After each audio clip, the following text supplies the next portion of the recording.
हमारे 12वीं बोर्ड की इंग्लिश की किताब का सेक्शन 3 राइटिंग स्किल का है। और राइटिंग स्किल के सेक्शन के अंदर 3.6 ग्रुप डिस्कशन, ये राइटिंग स्किल 3.6 के अंदर है। यानी हमारे 12वीं की इंग्लिश की किताब के अंदर सेक्शन 3 जो है वो राइटिंग स्किल का है। और सेक्शन 3 के अंदर जो आखिरी राइटिंग स्किल डिस्कस की गई है, एक्सप्लेन की गई है, उस राइटिंग स्किल का नाम है ग्रुप डिस्कशन। और ग्रुप डिस्कशन ये जो राइटिंग स्किल है ये 3.6 के अंदर जो है इसको एक्सप्लेन किया गया है। ग्रुप डिस्कशन इस राइटिंग स्किल के इम्पोर्टेंस की स्टडी को जो है कंटिन्यू करते हुए अब हम आगे बढ़ रहे हैं और इसके इम्पोर्टेंस की स्टडी कर रहे हैं।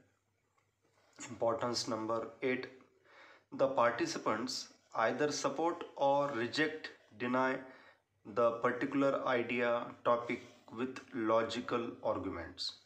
देखिए, ग्रुप डिस्कशन के अंदर ये बात बताई गई है कि जो पार्टिसिपेंट्स होते हैं ग्रुप डिस्कशन के अंदर, जो शामिल होने वाले जो पार्टिसिपेंट्स होते हैं, जो मेंबर्स होते हैं, वो जो है किसी पर्टिकुलर आइडिया को या किसी पर्टिकुलर टॉपिक को, किसी पर्टिकुलर आइडिया को या किसी पर्टिकुलर टॉपिक को सपोर्ट कर सकते हैं, यानी उसको एक्सेप्ट कर सकते हैं, या फिर उसको रिजेक्ट कर सकते हैं, यानी डिनाई कर सकते हैं, इनकार कर सकते हैं।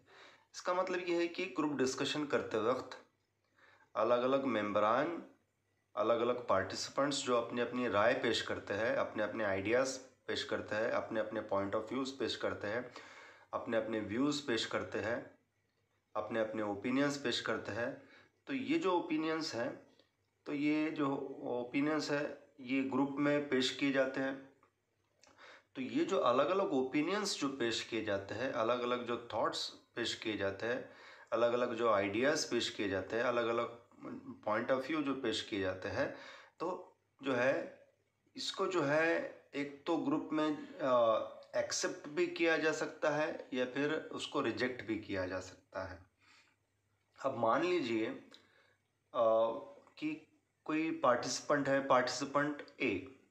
पार्टिसिपेंट ए ने जो है कोई आइडिया पेश की या कोई थॉट पेश किया, तो पार्टिसिपेंट बी जो है उस आइडिया को या उस थॉट को एक्सेप्ट भी कर सकता है और रिजेक्ट भी कर सकता है। तो किसी पर्टिकुलर आइडिया को जो है एक्सेप्ट भी किया जा सकता है ग्रुप डिस्कशन में, या रिजेक्ट भी किया जा सकता है। लेकिन एक्सेप्ट और रिजेक्ट करने के लिए लॉजिकल आर्गुमेंट करना पड़ता है, यानी उसको एक्सप्लेन करना पड़ता है।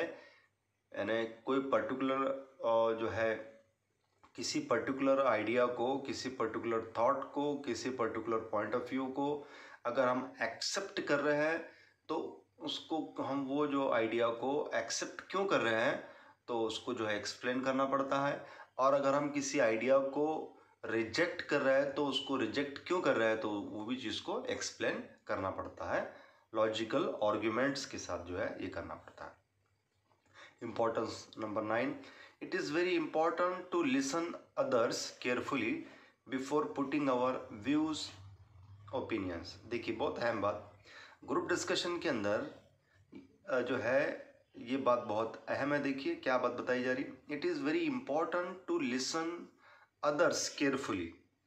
यानी ग्रुप डिस्कशन के अंदर ये बात बहुत अहम है कि हम जो है दूसरों की जो बात है, दूसरे जो अपने अपने आइडियाज़ जो पेश कर रहे हैं, दूसरे मेंबरान जो अपने अपने आइडियाज़ पेश कर रहे हैं, अपने अपने थॉट्स पेश कर रहे हैं, अपने अपने पॉइंट ऑफ व्यू पेश कर रहे हैं, तो उससे जो है बहुत गौर से सुनना ज़रूरी है। और गौर से सुनने के बाद ही क्या करना ज़रूरी है, before putting our views opinions. यानी ये बात बताई जा रही है कि अपने खुद के ख़यालात एक्सप्लेन करने से पहले, अपने खुद के ख़यालात, अपने खुद के थॉट्स, अपने खुद के आइडियाज़ और अपने खुद के ओपिनियंस एक्सप्लेन करने से पहले दूसरों के आइडियाज़, दूसरों के थॉट्स, दूसरों के जो ओपिनियंस हैं उन्हें जो है बहुत गौर से सुनना ज़रूरी है। इसका मतलब ये है कि ग्रुप डिस्कशन के अंदर जो है लिसनिंग स्किल बहुत अहम है, कि हम जो है बहुत बारीकी से और बहुत जो है केयरफुली सुने आइडियाज़ को, और अलग अलग मेंबरान के जो थॉट्स है उनको हम केयरफुली सुने, बहुत साइलेंटली सुने, पेशेंटली सुने, और उसके बाद जो है बहुत केयरफुली सुनने के बाद, बहुत पेशेंटली सुनने के बाद, और बहुत जो है साइलेंटली सुनने के बाद जो है उसके बाद ही जो है हम अपने ख़यालात को वहाँ पर एक्सप्लेन करें। यानी यहाँ पर ग्रुप डिस्कशन के अंदर जो है लिसनिंग स्किल को बहुत ज़्यादा अहमियत दी गई है।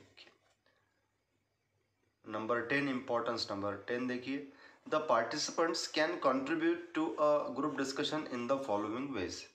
देखिए, जो अलग अलग पार्टिसिपेंट्स होते हैं ग्रुप के अंदर, जो शामिल होने वाले अलग अलग पार्टिसिपेंट्स जो होते हैं, अलग अलग मेम्बरान जो होते हैं, वो क्या कर सकते हैं। देखिए, group discussion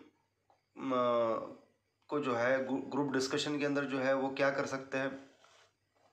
the participants can contribute to a group discussion in the following ways. यानी ग्रुप डिस्कशन के अंदर जो है हर एक पार्टिसिपेंट क्या क्या कर सकता है, ये बात बताई जा रही है। ग्रुप डिस्कशन के अंदर हर एक जो पार्टिसिपेंट है, हर एक मेंबर क्या क्या कर सकता है ग्रुप डिस्कशन को कंट्रीब्यूट करने के लिए, ग्रुप डिस्कशन का डेवलपमेंट करने के लिए, ग्रुप डिस्कशन के डेवलपमेंट के लिए, ग्रुप डिस्कशन के डेवलपमेंट के लिए, ग्रुप डिस्कशन के ग्रोथ के लिए एक एक पार्टिसिपेंट या एक एक मेंबर क्या कर सकता है। तो वो सब बातें यहाँ पर बताई गई कि ग्रुप डिस्कशन का ग्रोथ किस तरीके से किया जा सकता है, ग्रुप डिस्कशन का डेवलपमेंट किस तरीके से किया जा सकता है, हर एक पार्टिसिपेंट या हर एक मेंबर ग्रुप डिस्कशन के डेवलपमेंट के लिए क्या क्या कर सकता है। तो वो बातें यहाँ पर बताई गई है। 1, 2, 3, 4, 5, ये जो 5 बातें बताई गई कि ये 5 तरीक़ों से ग्रुप डिस्कशन के डेवलपमेंट और ग्रुप डिस्कशन के ग्रोथ को बढ़ाया जा सकता है, ग्रुप डिस्कशन को आगे बढ़ाया जा सकता है। तो क्या क्या किया जा सकता है, देखिए पार्टिसिपेंट क्या क्या कर सकते हैं ग्रुप डिस्कशन के डेवलपमेंट के लिए, उसकी ग्रोथ के लिए। Number 1, helping to start group discussion. Group discussion start करने के लिए जो है पार्टिसिपेंट्स मदद कर सकते हैं, ग्रुप डिस्कशन स्टार्ट कर सकते हैं participants. Number B, giving direction to group discussion. Group discussion को डायरेक्शन दे सकते हैं, उसकी रहनुमाई कर सकते हैं। Number C, making process of listening hearing complete, meaningful and easy. देखिए, बहुत अहम बात बताई गई है कि जो प्रोसेस ऑफ लिसनिंग है, प्रोसेस ऑफ हियरिंग है, तो ये जो लिसनिंग की प्रोसेस कैसी होनी चाहिए, कंप्लीट होनी चाहिए, मीनिंगफुल होनी चाहिए और इजी होना चाहिए। इसका मतलब ये है कि हर एक मेंबर जो है, अगर हर एक मेंबर ने या हर एक पार्टिसिपेंट ने क्या करना चाहिए, लिसनिंग, उनकी लिसनिंग कैसी होना, कंप्लीट लिसनिंग होना, मीनिंगफुल लिसनिंग होना और वो इजी होना। इसका मतलब जो है कि हर एक पार्टिसिपेंट ने क्या करना चाहिए ग्रुप डिस्कशन के अंदर, जब वो कोई बात अगर सुन रहे हैं, कोई बात की लिसनिंग अगर कर रहे हैं, तो वो बात की पूरी लिसनिंग करें, वो बात को पूरी तरीके से सुन ले। यानी ऐसा ना हो कि वो बात जो है, कोई बात कही जा रही है, कोई चीज़ एक्सप्लेन की जा रही है और उसको जो है हम कंप्लीट नहीं सुन रहे और बीच में जो है उसको इंटरफेयर कर रहे हैं। तो इस तरीके से नहीं होना चाहिए। यानी जब हम किसी बात को, अगर किसी चीज़ को अगर सुन रहे हैं हम ग्रुप डिस्कशन के अंदर, तो हमने उस चीज़ को पूरा कंप्लीटली सुनना चाहिए और मीनिंगफुली सुनना चाहिए, विथ अंडरस्टैंडिंग उसको हमने सुनना चाहिए और ईजीली सुनना चाहिए। Number D, ensuring smooth flow of discussion. और जो है हर एक पार्टिसिपेंट की ये जिम्मेदारी है, हर एक मेंबर की जिम्मेदारी है, ग्रुप डिस्कशन के अंदर शामिल होने वाले हर एक मेंबर की ये जिम्मेदारी है, हर एक पार्टिसिपेंट की ये जिम्मेदारी है कि ग्रुप डिस्कशन जो है उसका फ्लो कैसा रहे, बहुत स्मूथ रहे, यानी स्मूथली ग्रुप डिस्कशन चले और बहुत ही स्मूथली चले, उसमें कोई रुकावट नहीं आना चाहिए, उसमें कोई इंटरफेरेंस नहीं आना चाहिए, उसमें कोई प्रॉब्लम नहीं आना चाहिए, बल्कि जो है ग्रुप डिस्कशन का फ्लो कैसा होना चाहिए, बहुत स्मूथ होना चाहिए, बहुत इजी होना चाहिए। नंबर ई में बताया जा रहा है कि और क्या किया जा सकता है ग्रुप डिस्कशन के ग्रोथ के लिए, डेवलपमेंट के लिए। Closing group discussion with a summary और अ कंक्लूजन। ग्रुप डिस्कशन को जो है कंक्लूड करते वक्त किस तरीके से कंक्लूड करना चाहिए, जो ग्रुप डिस्कशन को कंक्लूड करते वक्त, ग्रुप डिस्कशन के अंदर को कंक्लूड करते वक्त यानी ग्रुप डिस्कशन को ख़त्म करते वक्त वहाँ पर जो है ग्रुप डिस्कशन की समरी जो है बयान करनी चाहिए, एक्सप्लेन करनी चाहिए। और कंक्लूजन यानी कंक्लूजन क्या निकल रहा है, ग्रुप डिस्कशन का कंक्लूजन क्या निकल रहा है, ग्रुप डिस्कशन से क्या रिजल्ट निकल रहा है, ग्रुप डिस्कशन से क्या डिसीजन निकल रहा है, ग्रुप डिस्कशन से क्या जजमेंट निकल रहा है, तो ये लास्ट में वहाँ पर एक्सप्लेन होना चाहिए।